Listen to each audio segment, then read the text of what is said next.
Hi, my name is Ekia Loveland. Welcome to my channel. I'm a writer, director, actress, and an all-around lover of words. Today, I want to talk about leading by example when you're the first and the weight of that. In this generation, there are a lot of people who are first to do something in their family, in their community, who break patterns and generational curses, who accomplish things that nobody in their family has ever accomplished or could accomplish because it wasn't the right storm. They didn't have the tools for it. It was just not the right time. And now you're the first person to accomplish, the first person to try, the first person to see results or be successful, whatever success, however you define that. And nobody's cheering for you. There is an aspect to being the first, an aspect to leading by example in an environment where nobody has ever done that before. There is this thing where you do not have a blueprint and you really just have to kind of like look around, try to find pieces, or just do by the intuition that comes with you, the leading of the nudging that you feel like, okay, this is what I should do. This is the next step I'm going to take. And nobody is cheering for you.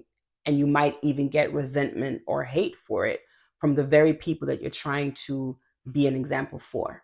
And I do believe that's an aspect that is not talked about a lot. There is an isolation and loneliness that comes with people who are the first to do something.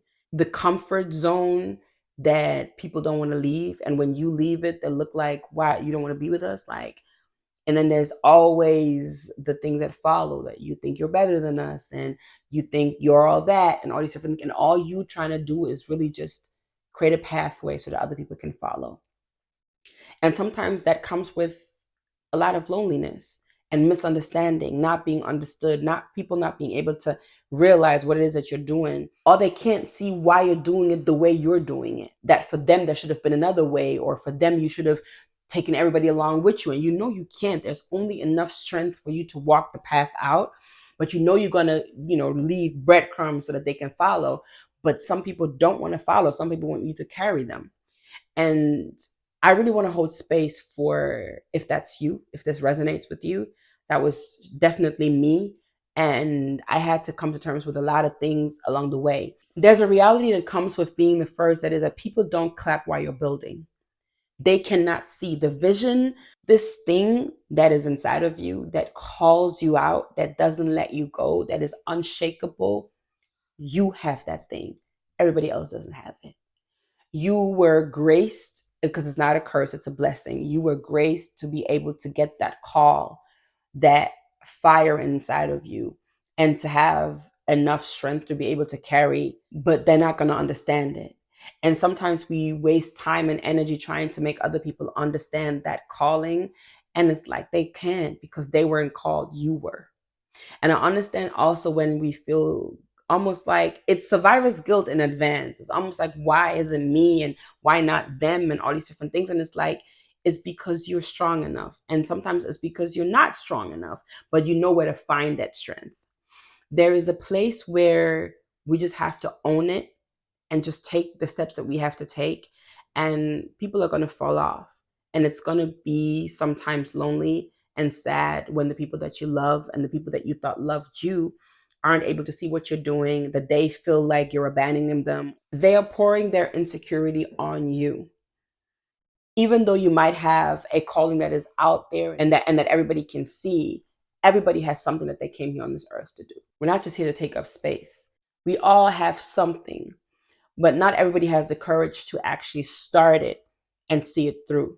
They know they should be doing what they're supposed to do, but they were very comfortable being around people who nobody did what they were supposed to do.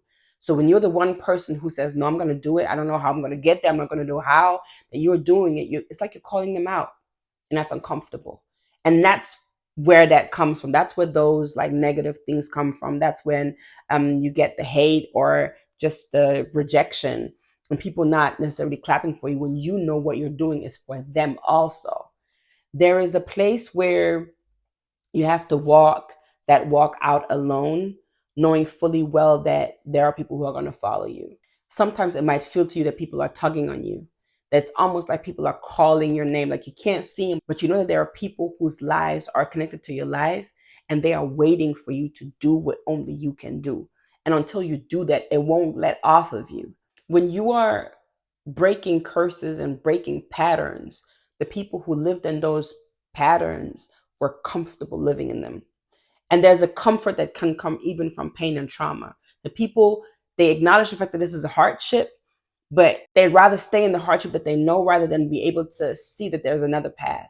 And because you see it and you shake their pattern, they resent you for it. The isolation you're feeling is not punishment. It is the soil of transformation because freedom has a price. Freedom has a price. Every generation, somebody gets the opportunity to be able to break a cycle.